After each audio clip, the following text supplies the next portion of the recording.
Ну чё, привет, ребята! Приветствую вас на самом скучном в мире автомобильном канале, потому что это канал про Lexus RX 400H. И сегодня очередной долгожданный, практически год прошел с предыдущего видоса, новый видос. Начинаем. Очередной видос у нас сегодня посвященный сервису Lexus RX 400H.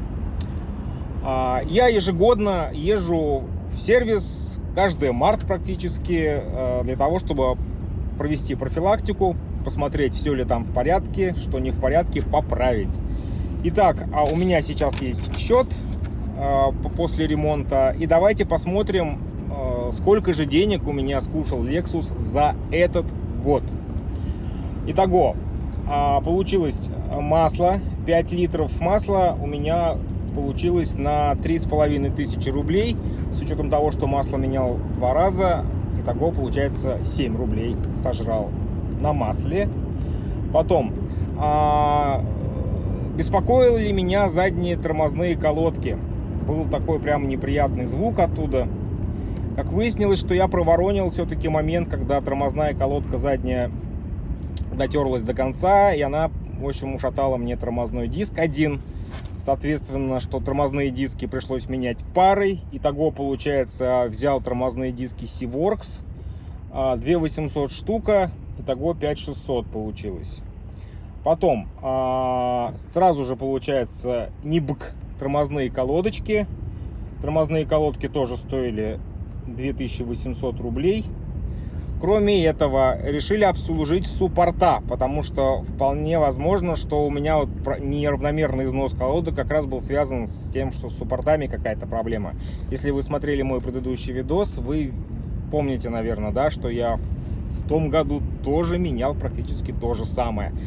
То есть у меня, похоже, болезнь какая-то на машине есть, связанная с задними тормозами.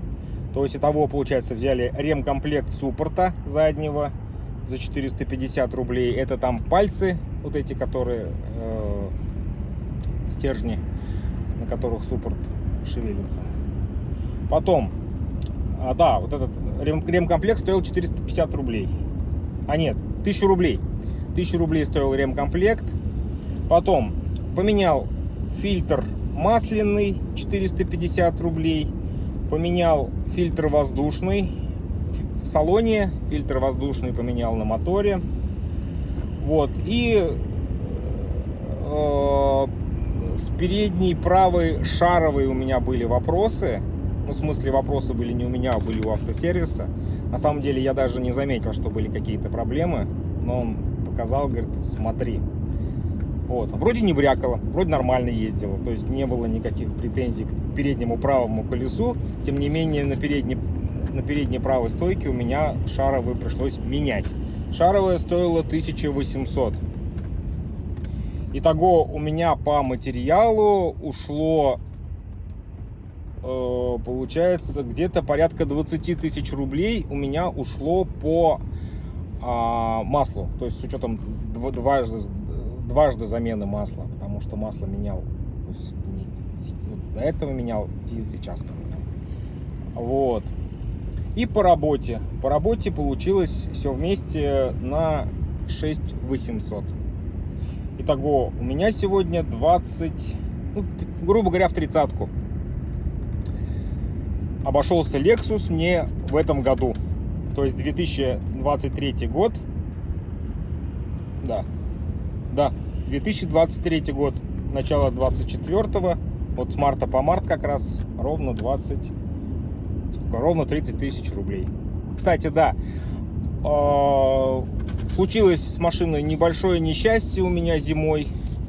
Короче, въехали в задний бампер, в стоящую машину, и еще другая стоящая машина просто покатилась с горки и уехала. Вот, соответственно, страховая мне денежки выплатила, я купил другой бампер. Бампер я купил бэушный, но вроде без коцок и в цвет. То есть мне не пришлось ни покраской бампера заниматься, ни покупкой нового бампера заниматься. При этом бампер оригинальный, в родном цвете. Вот, но я в следующем видосе покажу там, что там на самом деле, блин, бампер мог бы и не сломаться. Возможно, не знаю, что, потому что холодно было, возможно, он лопнул. Так-то вообще чисто гипотетически можно было и не... Как бы, он мог и не сломаться, это да. Вот. И еще один момент, связанный с тем, что там была туманка, и там были парктроники. Вот. Поэтому будет замена туманки. В смысле, я тоже поставлю новую туманку. Вот. И будет замена, получается, парктроника. Но парктроник, я посмотрю, может быть, он живой еще, тот старый. То есть парктроник, возможно, поставлю тот, который был. Но он там от провода оторвался. Вполне возможно, что просто припаять его обратно к джеку, и будет все хорошо. Вот, поэтому ждите в ближайшее время видосики. Видосики как раз будут посвящены установке бампера, установке парктроника. Кстати, у меня бампер я уже купил, как я сказал. Бампер я купил, правда, без дырок, без отверстий под парктроники, поэтому буду их сам сверлить. Так что будет еще одно приключение, скорее всего. Будет у меня еще видосик, посвященный как раз вот этой теме. Собственно говоря, так.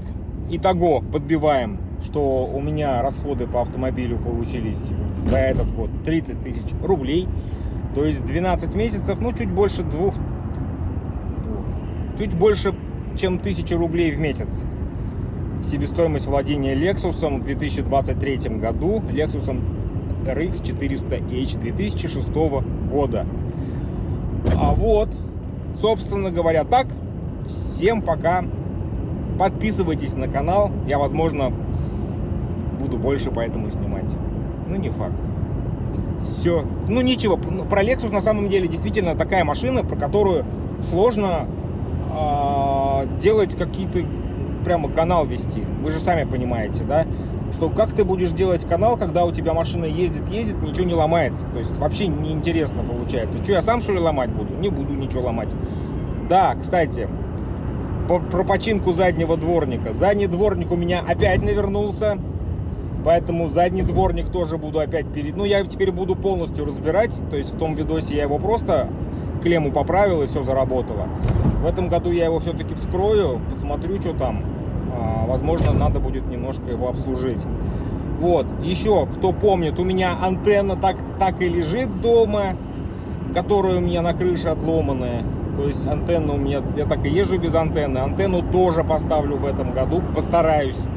Вот. И, собственно говоря, вот типа так. Ой, блин, аж прям испугался, капнуло мне на лобовую. Собственно говоря, как-то так. Поэтому подписывайтесь на канал. Надеюсь, в ближайшее время все-таки будут какие-то новые интересные видосики. Вот. С вами был Амир Гумеров, канал Мой Lexus и другие автомобили. Но другие автомобили все продал, теперь осталась только эта машина. Всем пока!